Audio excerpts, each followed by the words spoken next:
bahasa kedokterannya intramural hematom, diseksi aorta. Diseksi itu artinya robek. Makanya gejalanya sakit di punggung.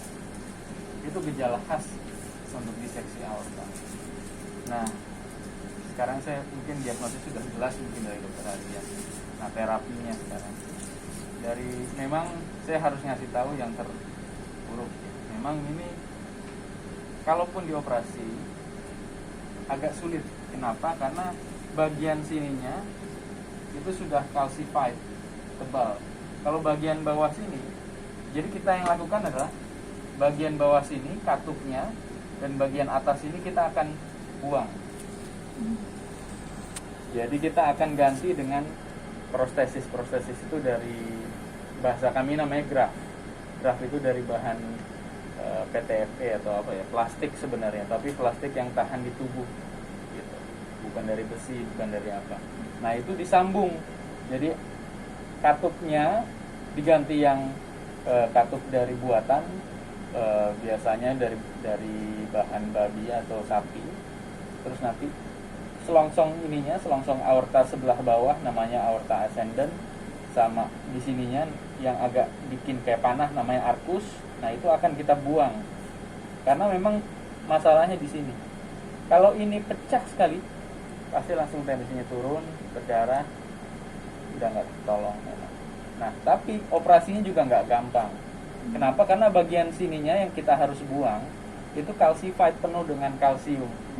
Kalau dijahit bocor, rapuh istilahnya. Jadi kami baru operasi berapa minggu lalu, pasien umur 40 tahun. Sama seperti ini, Dok.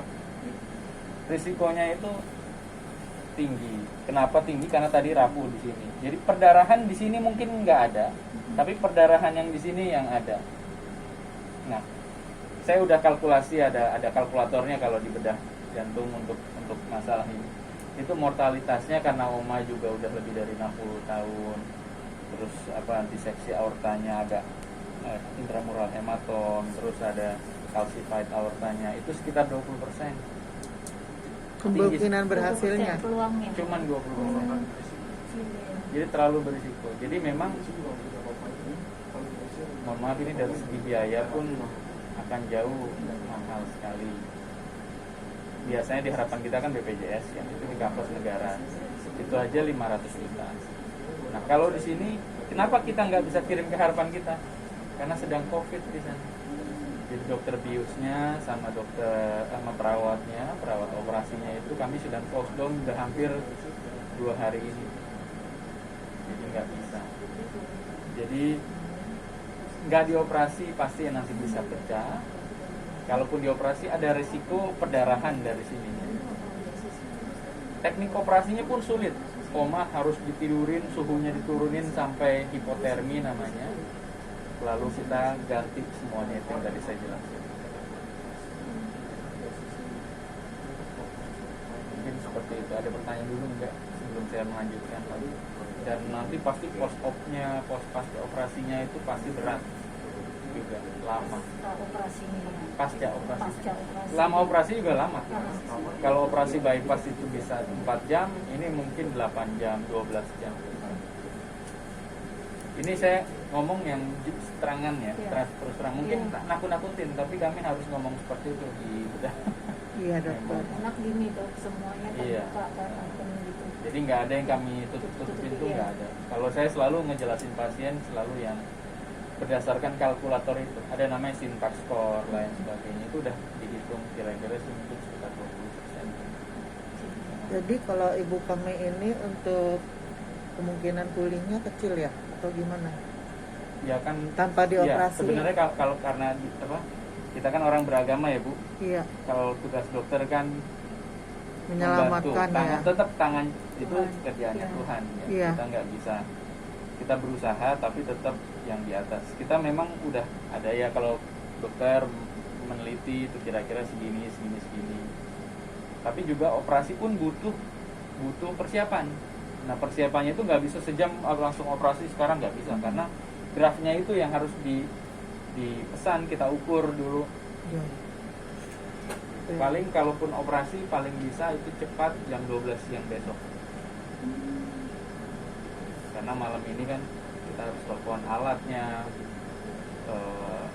heart lung mesinnya, mesin bypassnya sih ada di Medisra punya, tapi grafnya itu yang harus kita siapkan. Timnya juga timnya yang harus Kira-kira berapa dokter biaya? Hmm? Biayanya berapa? Nah itu tadi 500 juta. 500 juta. Tapi itu ini ya, itu berdasarkan di harapan kita. Biasanya Oh, segitu. kalau di sini- Medisra nggak tahu. Oh, iya. Biasanya karena orang Medisra orang administrasi yang akan menghitungnya biasanya. Kalau terakhir-terakhir di Medisra itu ya bisa lebih lah, bisa tambah 30% biasanya. Biayanya cukup besar.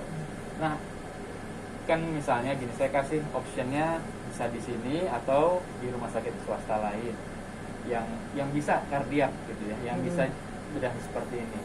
Cuman biasanya memang kami akan lebih safe operasi kayak gini karena besar dan timnya banyak, dan juga yang paling utama alatnya ada, yang available-nya langsung ada. Itu cuma di harapan kita di Indonesia ini. Nah, tapi sekarang lagi COVID, anestesi, perawatnya kami udah close down kira-kira udah 2 hari ini. Nah, paling nggak memang salah satu yang bisa jadi option biasanya hanya PJT RSPM, pusat jantungnya RSPM. Tapi kan, atau satu lagi yang swastanya JHC, Jakarta Heart Center. Biasanya mereka mau menerima Dr. Ismail namanya. Paling itu yang bisa, dan di sana bisa BPJS, di JHC. Kira-kira gitu. Jadi mungkin di Matraman, Pak. Jadi Oh, kan Matraman ya. RSCM tinggal belok kanan, kalau ke kiri Pramuka, kalau lurus di situ, di depan Gramedia Dekat itu, Matraman. iya dekat Gramedia, iya. Paling nggak ditelepon dulu dari sini. Nggak bisa Ya, kami biasanya langsung itu pakai jadwal. Oh enggak, kalau kalau ini kan BPJS. emergency Bu. Oh gitu ya, Tapi tetap bisa aja ya? availabilitas grafnya itu yang Oh. Jadi menurut dokter bagusnya bagaimana kita? Nah kalau bagus saya sih, kalau ngelihat seperti itu dan keluarga udah tahu risikonya tinggi ya, tetap di rumah sakit yang besar.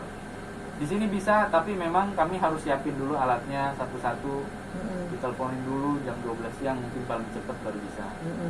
Tapi kalau Misalnya kita ke mana tadi tuh? kalau JHC tadi mungkin harus ditelepon dulu dari sini. Oh gitu. Di sana kan bisa BPJS, ya kan? Karena memang ini luar biasa dananya, kami nggak bohong. Memang Iya, begitu. Karena alatnya itu, karena OMA harus nama tekniknya namanya DHCA. DHCA itu OMA harus diturunin suhunya sampai 18 derajat supaya metabolismenya turun dan lain sebagainya, supaya nggak ada masalah. Dan juga bisa kemungkinan juga bisa bypass kalau kalau grafnya itu ketekuk, jadi harus di bypass pembuluh darah jantung kanannya biasanya. Pengalaman Dokter Tommy juga di situ. oh ini saya nggak di JHC. Oh di mana Saya dokter? cuma di sini sama harapan kita. Oh gitu. Kira-kira gitu. Mungkin dari sini mungkin nanti bisa diteleponkan oleh SPGDT kalau memang ke JHC. Kira-kira gitu dok, optionnya dok mungkin. Tapi kami mungkin berunding dulu deh. Oh iya dok, pikir dulu silakan, ya itu dokter memang ya. keputusan keluarga memang. Iya. Tapi gini, Soalnya- risikonya berat ya dok. Iya. Kalau memang yang rupture ini bisa hitungan jam-jaman. Jadi jam, bukan lagi hari, jam. Ini ibu kami Iya, ini. karena tadi namanya impending rupture. Impending rupture artinya bisa bocor di sini, darah keluar, bisa besar masalah. Jadi memang katanya dari pagi sih ya, tapi memang kan orang awam nggak tahu itu sakitnya apa. Wajar sih memang, wajar memang nggak tahu. Tapi memang dari gejalanya juga khas, nyeri punggung itu udah khas sekali, itu udah gejala aorta yang robek. Ya. Oh, jadi jam kita berarti lihat ini dia masa jamnya ya. Iya udah nggak bisa lagi hari biasanya itu kalau ini. Pengalaman klinis ya. Mungkin dokter Ardian juga mungkin pengalaman juga sama ya dok. Jadi ini Bu, sebenarnya ini kalau jujur yang saya pernah lihat, kalau bisa lewat 24 jam itu berkurang. Kalau bisa lewat 48 jam itu lebih berkurang lagi.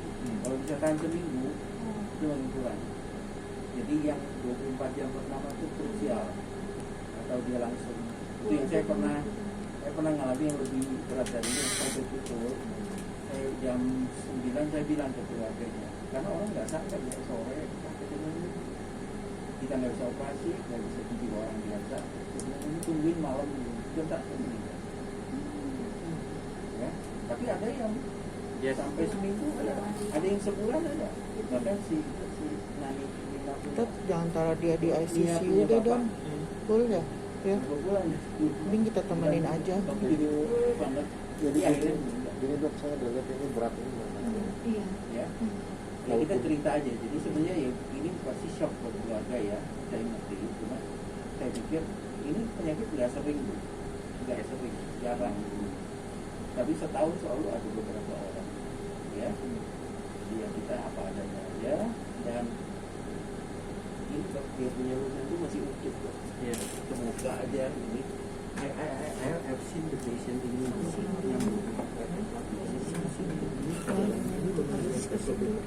Ya. Kita versi ya, M5 dengan 20% peluang, ya kan? Peluang 20%. Jadi beda sama ini. Dissection biasa ya. Nah, ini variannya varian pun ya tipe yang. Jadi ini sih 48 nggak. Kalau di City yang itu kan tadi katanya 50-an ya, tapi cuma Dia ukurannya di sini karena kan yang tanpa kontras dia nggak bisa beda. nggak bisa. Saya lihat benar ini masih mulus cuma sampai ke atas. Jadi saya bilang ini kalau di dalam negeri operasi karena 50-50 ini untuk jadi sembuh atau pecah 50-50. Tapi kalau yang sudah sobek ya nggak bisa, harus langsung. Jadi teman di sini ada sobek sedikit jadi kita nggak seperti yang itu. Ya. Kira-kira gitu. Makasih dokter, sementara ini sih kita nggak usah ngomong lagi. Iya. Memang itu langsung rundingan keluarga tuh. Iya, iya. Jadi ini kan biasanya di ICU. Yes. Tapi saya juga bilang ya di ICU kalau pecah ya kita nggak apa-apa. Iya. Iya, iya. Ya, saya Maaf ya dok, Iya. saya melihat ini memang berat ya, bagi saya apalagi usianya segini ya. Jadi kami berharap ya, di akhir-akhir usianya ini kami bisa selamat. Iya. Jadi saya bisa minta bantuan ya. Enggak di ruang biasa. Di ruang biasa. Asal tuh bisa Biasa. semua sebenarnya asal Nanti saya Keluarga. dari keluarga punya Bikin aja di film deh. bikin penjelasan juga. ya. Yang kami omongkan mengenai Ya, mortalitas karena itu kan tetap Tuhan supaya yang punya kuasa bisa ya Pak. tidur gitu, Iya, iya. keluarga nemenin. Jadi nanti keluarga tanda Biar tangan sendiri, nggak apa-apa. Kalau menurut ya, mengurangi rasa sakit ya. Iya.